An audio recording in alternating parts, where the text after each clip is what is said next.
소제와 속죄제와 속건제와 유인제와 화목제의 규례라. 여호와께서 신의 광야에서 이스라엘 자손에게 그 예물을 여호와께 드리라 명하신 날에 신의 산에서 이같이 모세에게 명하셨더라. 이제 이 부분이 전체 교환이 있습니다. 제가 공독하도록 하겠습니다. 이는 번제와 소제와 속죄제와 속건제와 유인제와 화목제의 규례라.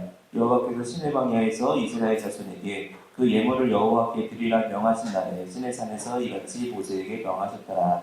이는 하나님의 말씀입니다. 아멘. 오늘 교환을 통해 가지고 저희가 은혜 언약의 표징으로 주신 구약의 제사 규례라는 제목으로 함께 하나님을 나누도록 하겠습니다. 12권 3권이 이제 그저께 이제 인쇄를 넘어가서 정상적으로 이제 진행되고 있습니다. 그래서 이제 저희가 24일 날이면은 책을 만나볼 수 있게 되었는데요. 이 모든 과정이 또 은혜 가운데 정상적으로 진행될 수 있도록 많은 기도 부탁드립니다. 저희가 사실 책이 아직 나온 것이 아니기 때문에 책의 내용을 디테일하게 자세하게 설명하거나 또 저희가 경건의 시간이 제한되어 있다 보니까 상세하게 할 수는 없습니다. 하지만 이 책이 저희가 그 책을 편집하면서 받는 인상들이 있는데 광고 멘트를 조금 이렇게 쓰자면은 다른 11권까지 책을 읽었을 때 커피였다면은 약간 12권 3권이 그 밀도가 약간 에스프레소 같다는 생각을 많이 했어요. 그러니까 아메리카노는 이렇게 마셔도 부담이 없잖아요. 근데 에스프레소는 굉장히 농도가 진하잖아요. 그래서 페이지 한 페이지마다 굉장히 그 농도가 진하다는 것을 좀 많이 느꼈습니다. 그래서 저희가 책을 온전히 소화하려면은 또 이 책이 나왔을 때 어떻게 읽어나가야 되고 흐름이 뭔지 알고 보는 거라.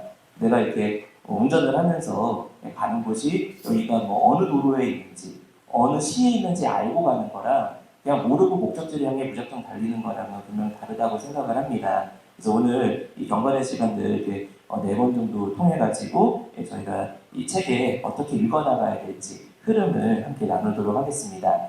그래서 오늘 이제 제사규례에 대해서 먼저 볼 건데요. 먼저 첫 번째로 은혜 언약의 표징, 책 제목이기도 하죠. 그래서 이 은혜 언약의 표징이라는 게 무슨 말이냐?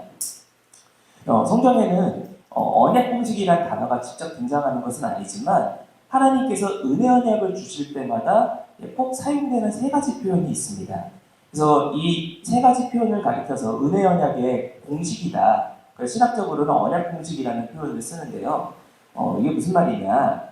항상 하나님께서 은혜 언약, 죄인에게 먼저 찾아오셔가지고 언약을 해주실 때 이 3가지 문구가 다 들어가거나 혹은 2가지가 들어가거나 1가지가 들어가거나 꼭 등장하는 문구들입니다.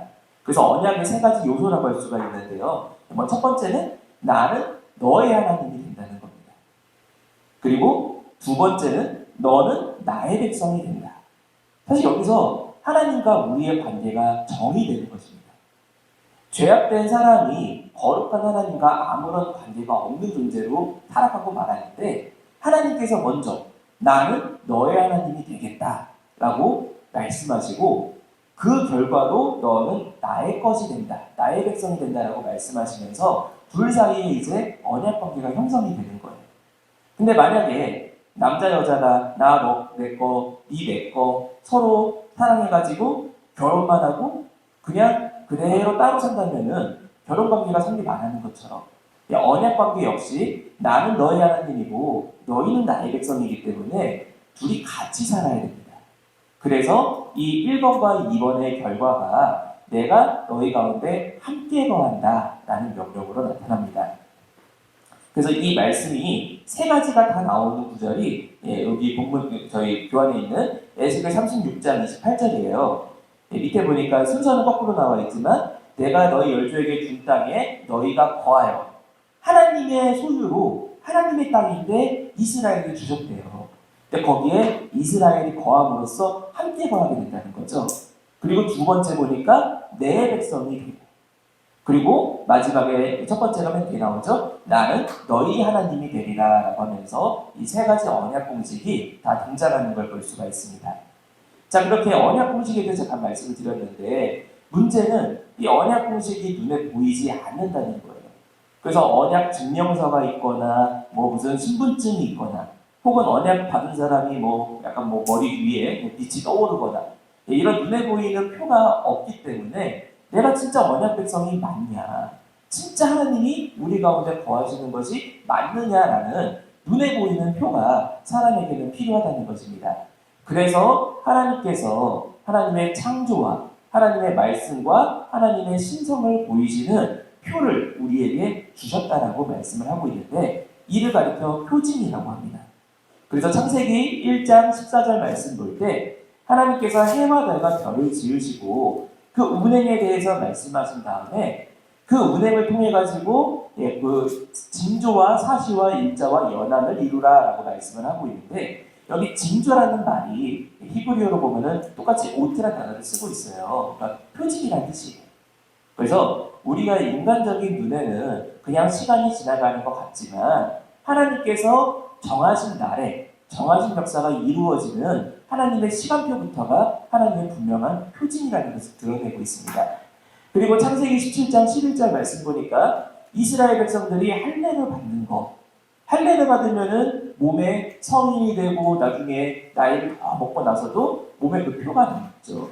그러니까 그 표가 바로 언약의 표징이다. 내가 진짜 하나님의 백성 맞나라는 의심이 들 때 내 몸을 보면은 내 몸에 언약 백성이라는 표가 남아있는 거예요. 그래서 이 표징에 대해서 우리가 조금 더 자세하게 볼 수 있는 것은 밑에 있는 구절 먼저 보면은 디모데전서 1장 17절 말씀에 하나님은 분명히 보이지 않는 영이신 하나님이세요. 그런데 이 보이지 않는 영이신 하나님의 그 세계와 그 말씀을 우리가 눈에 보고 깨달을 수 있는 방법으로 주신 것이 바로 표징이라고 말씀을 하고 있습니다. 그래서 책의 서론에서 이 표징을 여러 가지로 밝히고 있는데 그 중에 가장 핵심이 되고 분명하게 드러나는 신해상 언약의 표징이 있다면은 성막과 제사법과 율법책이에요. 그래서 책 제목이 이 제사와 율법책을 묶어가지고 은혜 언약의 표징 제사와 율법책이라는 제목이 되었습니다. 이 성막은 이스라엘 진 정중앙에 있습니다. 그러니 언제든지 텐트 문을 열고 성막의 가운데 있는 거 보면은 하나님이 지금 여기 계시는구나.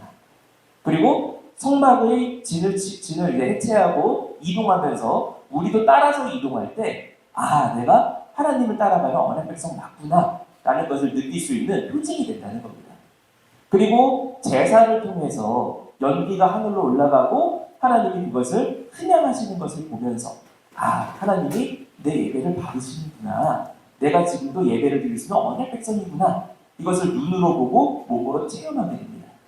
그리고 율법책은 이 모든 역사를 보존하고 기록하고 있는 가장 분명한 형태의 표징이라고 할 수가 있죠. 그래서 이 세 가지 표징을 통해서 하나님께서는 보이지 않는 영이시지만 우리가 영의 세계를 체험할 수 없는 존재임에도 불구하고 영의 세계를 믿고 따라가고 열매를 맺을 수 있게끔 인도해 주셨다는 거예요. 그래서 오늘날 우리가 이 책을 보면서 크게 느껴야 될 것이 있다면은 그 중에 오늘 제사법을 공부할 텐데 이 제사법이라는 것은 단순히 구약 때 야만적으로 짐승 죽이고 불태우고 해가지고 드렸던 과거의 유산이 아니라 이 제사법 속에 오늘날 우리가 어떻게 예배드려야 되는지가 아주 상세하게 도면으로 나타나 있어요. 근데 그것만 나와 있는 게 아니라 사실 이 제사는 예수님의 십자가를 미리 예비하는 역할도 합니다. 이 책에 나오는 그 문장 중에 편집하면서 제가 정말 깜짝 놀랐던 문장이 있다면은 원로 목사님께서 이 제사법을 뭐라고 표현하셨느냐? 이 제사법은 후에 예수님께서 오실 십자가에 대한 설계도였다라고 평가를 하셨어요. 이게 무슨 말이냐? 인간의 제사법은 우리가 다음 주에 또 공부하겠지만 인간의 제사법은 사실 정확하게 온전하게 드린 적이 한 번도 없어요. 온전하게 구약의 제사가 이루어졌다면은 번제를 드리고 화목제 드림으로써 모든 제사가 다 끝나고 더 이상 제사가 안 이루어져야 되는데 제사를 드려놓고 제사에 결국 제사를 열매 맺는데 실패해가지고 계속 반복이 되는 데다가 그 제사법조차 나중에 엉망이 됩니다. 그리고 첫 제사부터가 이미 단추가 잘못되어 있는 것을 책에서 정확하게 드러내고 있어요. 그렇게 이 제사가 인간이 드릴 때는 한계가 있었지만 인간이 도저히 할 수 없는 제사 규례를 주심으로써 예수님께서 그리고 그 제사를 십자가에서 완전하게 이루심으로써 예수님의 십자가의 성격이 무엇이고 예수님의 십자가가 왜 이루어져야 됐는지를 구약에서부터 미리 계속해서 예습을 시키셨다는 것을 이번 책에서 정확하게 드러내고 있습니다. 자, 그러면은 우리가 이제 본론으로 좀 들어가서 이 전체 사실 이제 앞으로 우리가 주보가 나오면은 주보에 레레레레가 많이 나올 것 같아요. 왜냐면은 부모님께서 레이기 혹은 출애굽기가 잠깐 나오고 아마 그러지 않을까 하는 생각이 드는데 이 레이기란 책을 이해해야 이 제사법을 저희가 정확히 이해할 수 있으니까 또 하나의 산업적으로 레이기를 잠깐 설명을 하도록 하겠습니다. 그래서 두 번째 대지 제목을 보시면 하나님의 부르심이라고 되어 있는데 가로 열고 와이크라라고 되어 있죠. 잠깐 안 넘어가는데요. 와이크라라고 되어 있죠. 자, 와이크라 이거는 히브리어 읽으면 그가 부르셨다는 뜻이에요.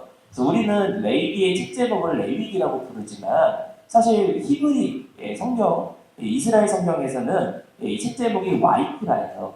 항상 그 유대인들의 성경은 앞에 있는 단어를 가지고서 책 제목을 삼습니다. 그래서 와이크라 이거는 그리고 그가 부르셨다라는 이야기예요. 출애굽기의 마지막에 나오는 성막이 완성되는 사건에서 바로 이어지면서 하나님께서 모세를 불러내시고 부르신다는 것은 오라는 거죠.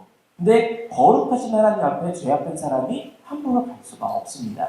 그래서 하나님께로 나아가는 방법, 나아오는 방법을 가르쳐주고 있는 책이 바로 이 레위기라고 할 수 있습니다. 그래서 레위기의 아주 핵심적인 내용이라고 할 수 있는 이 거룩의 구별 개념이 이제 계속해서 레위기에서 반복이 되는데요. 조금 글자가 깨지긴 했지만 설명을 드리겠습니다. 그래서 이 율법에서는 거룩의 관계에 대해서 정확하게 구별을 합니다. 자, 이걸 보면서 우리가 왜 차별을 하느냐라고 생각하시면 안 되고요. 사실 사람은 전부 다 부정함에 있어요. 죄악된 사람은 다 부정함에 있지만 그 부정한 사람에게 이 내 안에 있는 부정함과 정결함을 나눠서 부정함을 다 버려버리고 정결함 가운데서도 더 하나님 앞에 나아가서 거룩한 하나님께로 나아가는 방법이 이 거룩의 구별 단계라고 할 수가 있습니다. 그리고 이것이 너무너무 중요한 것은 레위기 10장 10절부터 11절 말씀 볼 때 이것이 제사장의 가장 중요한 사명이에요. 거룩과 속됨을 구별하고 또 속됨 안에서도 정결함과 부정함을 구별하는 것이 제사장의 사명입니다. 자, 각각의 내용을 저희가 잠깐 보면요. 거룩하다는 것은 하나님의 속성이에요. 성경에서 거룩함은 거의 99.9% 오직 하나님께만 혹은 제한적으로 하나님의 역사를 이루는 상황에서 사람의 무언가에 대해서 거룩이라는 호칭이 쓰이지 전적으로 하나님께 속한 단어입니다. 그러니 이 거룩한 하나님께 나아가는 길은 죄악된 인간에게 두려움과 공포의 자리라는 거예요. 그래서 이사야서 6장에 보면은 그 이사야 선지자조차도 거룩하신 하나님을 만나고서 첫 대사가 화로다 내가 죽게 되었노라 라고 이야기하는 걸 볼 수가 있습니다. 그리고 이 거룩한 하나님, 제가 이 화살표가 뒤집혔네요. 보니까 원래 사람은 이 두 가지가 이제 분별이 되면서 속됨이라는 그 개념이 또 하나 등장을 하는데 속되다 하니까 우리가 좀 말이 약간 쌍스러운 것 같고 나쁜 것 같지만 사실 영어로 보면 그냥 커먼입니다. 헬라어로 코이노스, 굉장히 일반적이라는 뜻이에요. 이거 무슨 말이냐? 이 안에는 정결한 것도 있고 부정한 것도 있어요. 그러니까 좋은 것도 있고 나쁜 것도 있는 거죠. 그러니까 우리가 일상생활을 할 때 내가 일상생활로 집에서 소파에 누워가지고 TV를 보는 것이 그것이 부정하고 악한 일이냐? 부정하고 악할 수도 있지만 내가 할 일을 다 마치고 은혜 가운데서 집에서 쉴 때는 그때는 그것이 선한 일일 수도 있어요. 내 몸을 회복시키고 새 힘을 충전하는 시간이 되기도 하죠. 그러나 거기에 매몰돼 버리면 부정한 시간이 되버리겠죠.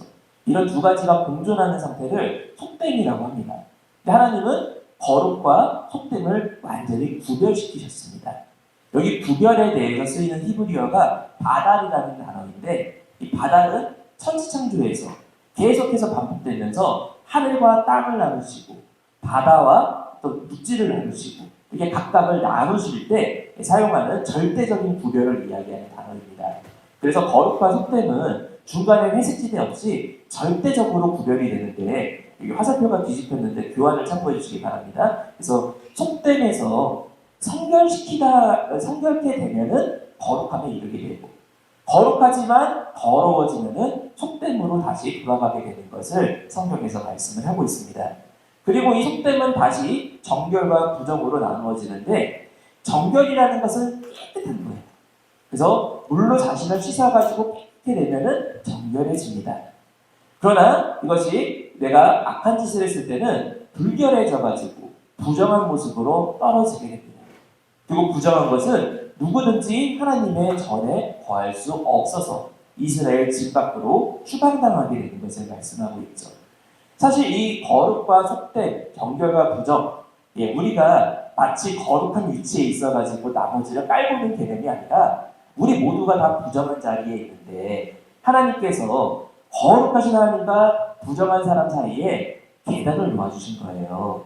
그래서 각 계단을 통해 가지고 하나님께로 나아갈 수 있도록 하신 것을 로마서 7장 7절부터 9절까지 말씀 볼 때도 율법을 통해서 이 네 가지 상태를 규정해 주시고 나아가는 길을 주심으로써 죄가 무엇인지 내가 부정한 상태라는 것을 깨닫게 하시고 내가 하나님 앞에 정결함을 입고 거룩함 향해 나아갈 수 있도록 길을 허락하셨다는 것을 로마서에서 계속해서 설명하고 있는 것을 볼 수가 있습니다.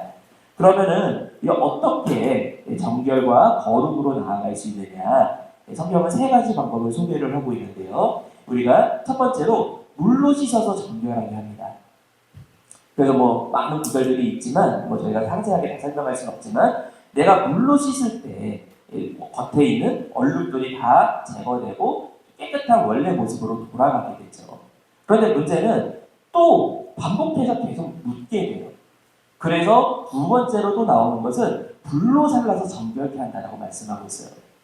물로 씻는 것과 불로 사르는 것에 결정적인 차이가 있다면 물로 씻는 것은 털어내는 거예요. 그러니까 다시 묻을 수 있어요. 근데 불에 태워버리는 것은 소멸시키는 겁니다.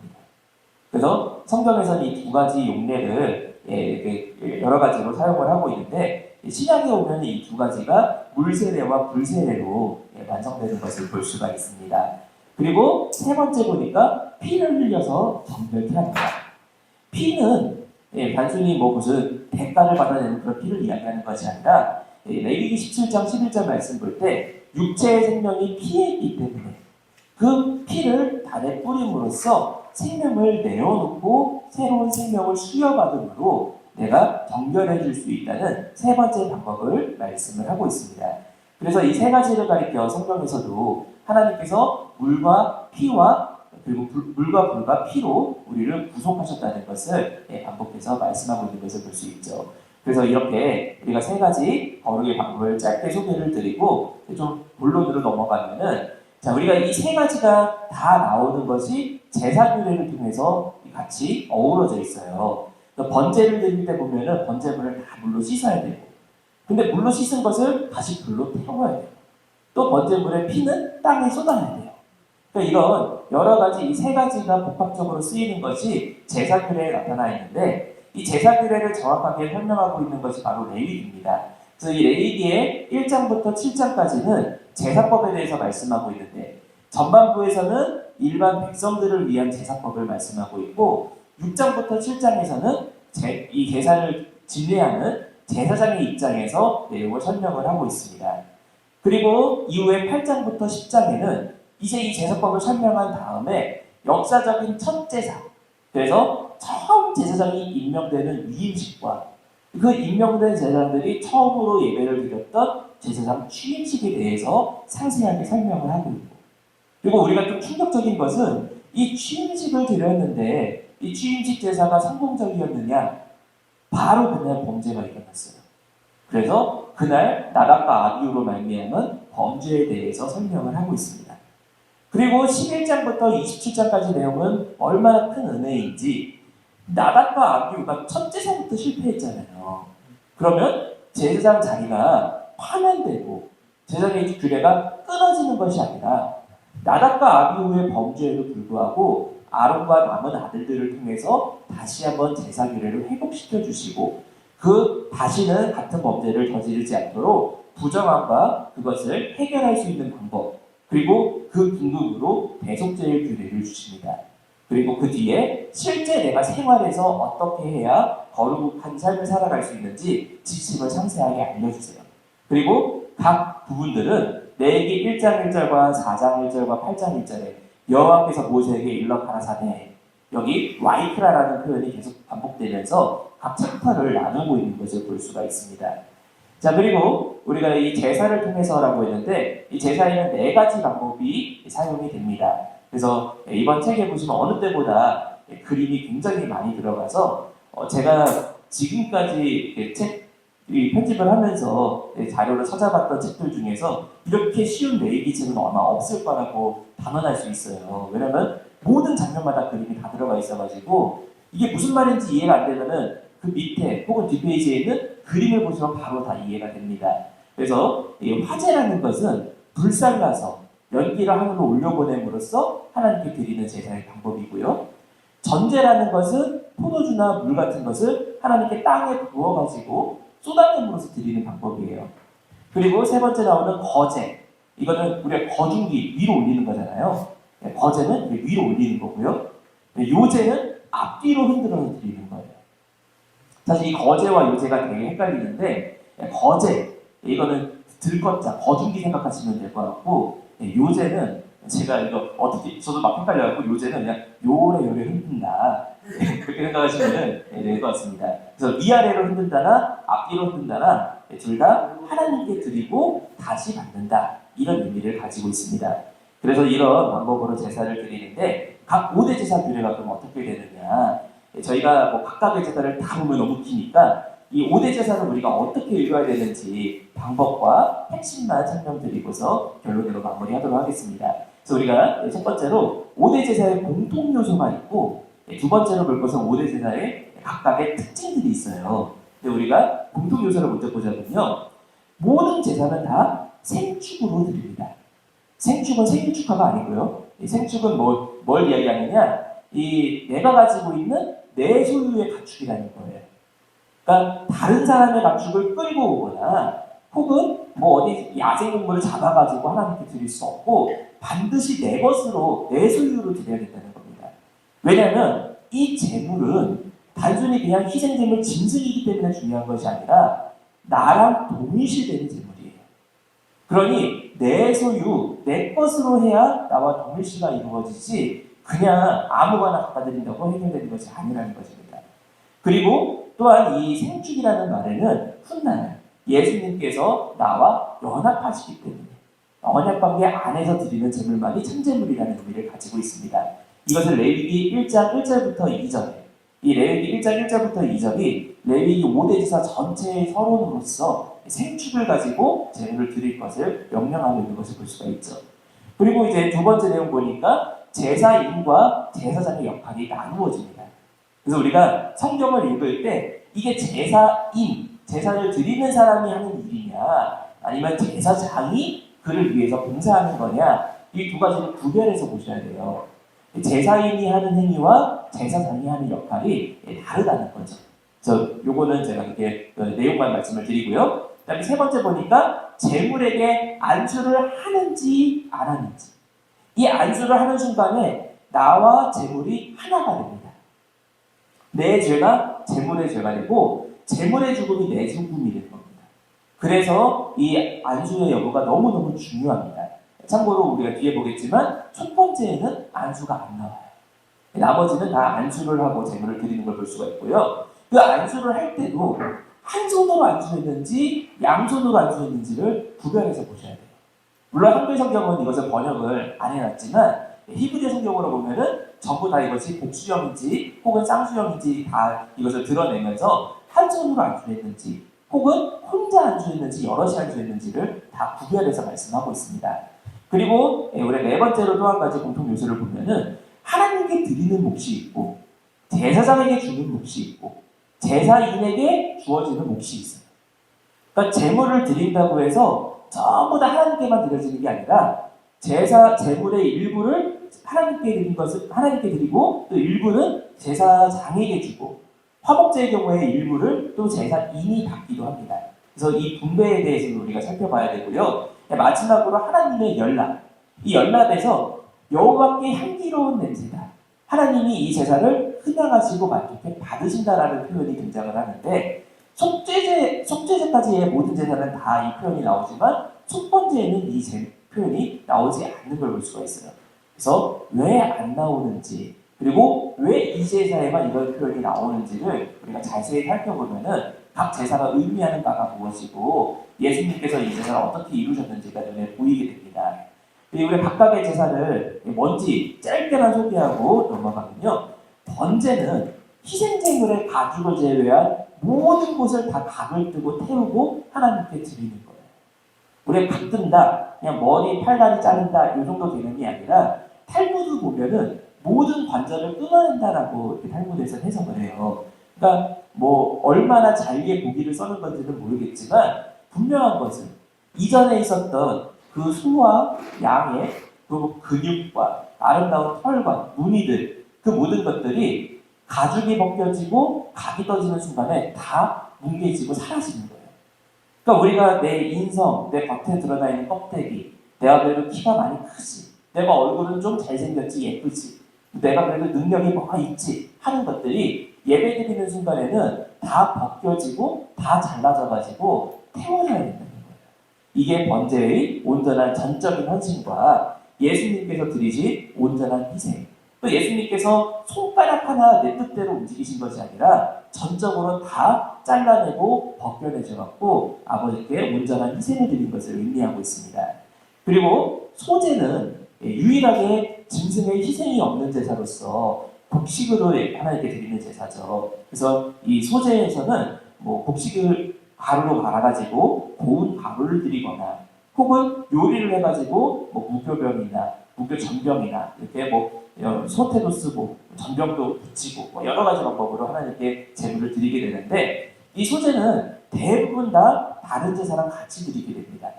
간혹 예외적인 경우들이 있지만 거의 대부분의 소제는 다른 제사와 함께 드리는 제물로서 충성과 감사, 성결에 대한 의미를 가지고 있어요. 그래서 이 소제를 드리기 위해서는 오늘날은 마트 가면 고운 가루 살 수 있으니까 너무 쉽게 생각할 수 있지만 당시에는 맷돌로 하루에 9시간 정도를 갈아야 돼요.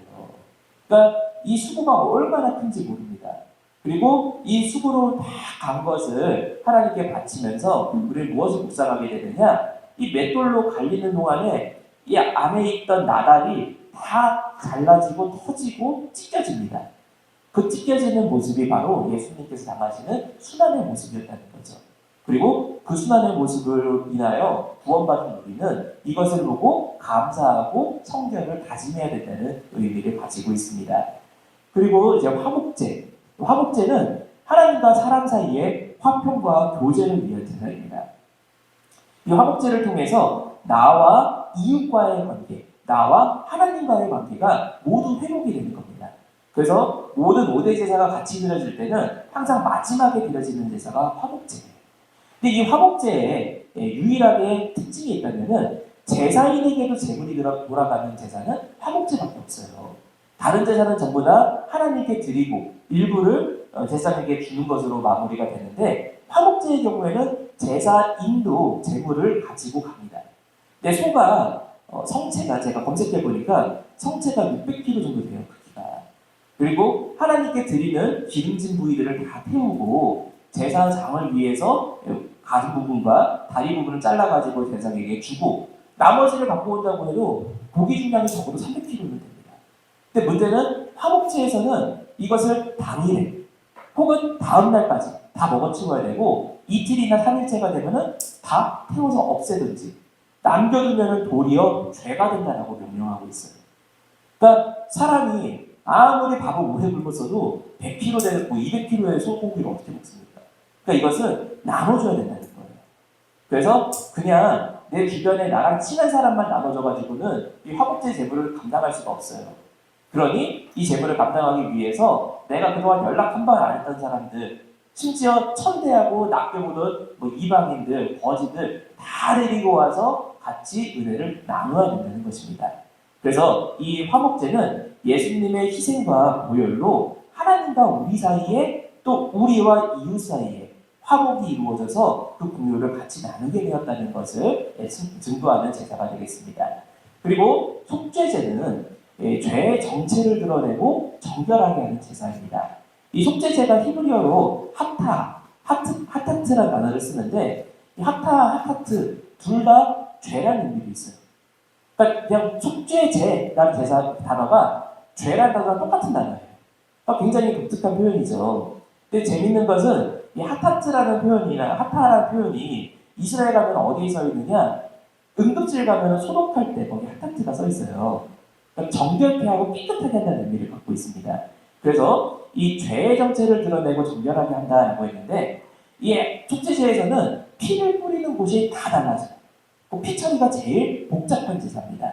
뭐 우리가 후에도 공부하겠지만 족장이나 일반 백성의 경우에는 이 성막 안에 성막 뜰에 있는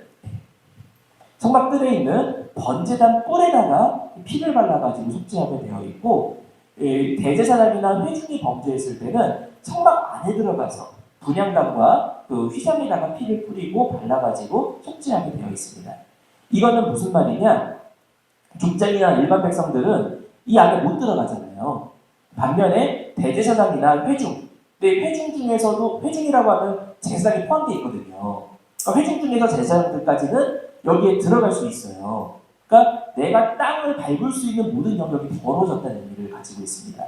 제가 범죄하는 순간에 이 번제단도 그리고 하나님의 집도 더러워지기 때문에 그 자리를 속죄한다는 개념이 있어요.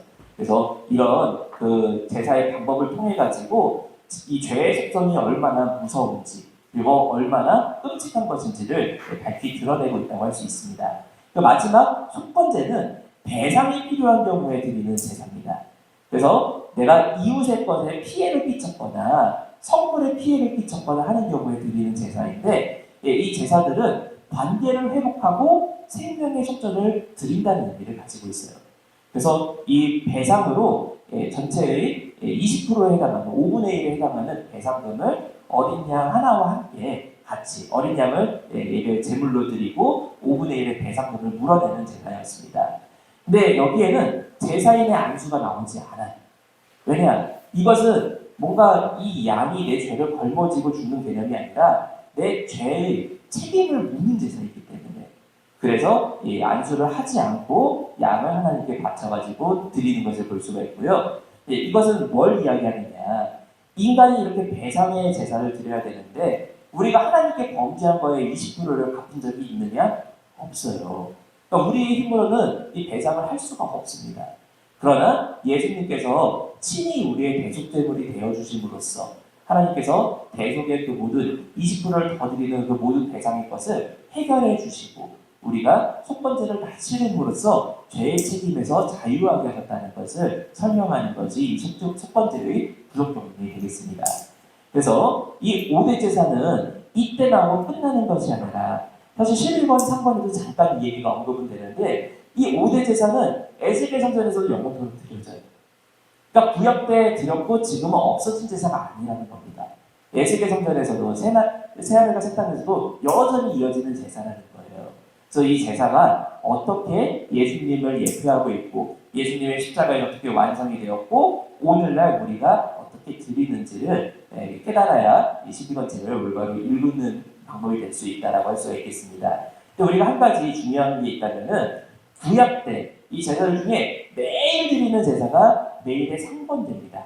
항상 드리는 번제라는 뜻인데요. 매일 번제와 소제를 하나님께 드려야 되는데 이 번제와 소제를 드릴 때 이 항상 아침에 저녁에 한 번씩 각각의 제사를 드리게 됩니다. 그런데 항상 드려야 되는 이 상번제가 에스겔 성전에서는 아침에만 드리는 것으로 바뀝니다. 그러면은 밤에는 야 2번씩 바치니까 한 번은 빼자 한 것이 아니라 에스겔 성전은 밤이 없는 세계라는 것을 가르쳐 주는 거예요. 상번제는 여전히 항상 드려지는 제사이지만 이 땅에서의 상번제는 밤에도 드리는 제사죠. 그러나 에스겔 성전에서의 상번제는 밤이 없는 세계에서 늘 빛 가운데 드리는 제사라는 것을 말씀을 하고 있습니다. 그래서 우리가 이렇게 제사의 핵심들을 잠깐 살펴봤고요. 결론을 맺자면은 이 구약의 5대 제사는 예수 그리스도 십자가 제사의 설계도이자 오늘날 예배의 원형이 됩니다. 그래서 시편 50편 5절이 책에서 굉장히 핵심적인 구절로서 이렇게 설명이 되고 있는데 여기 보시면은 제가 읽어드리면 이르시되 나의 성도를 너가 나의 남이라 나의 앞에 모으라 곧 제사로 나와 언약한 자니라.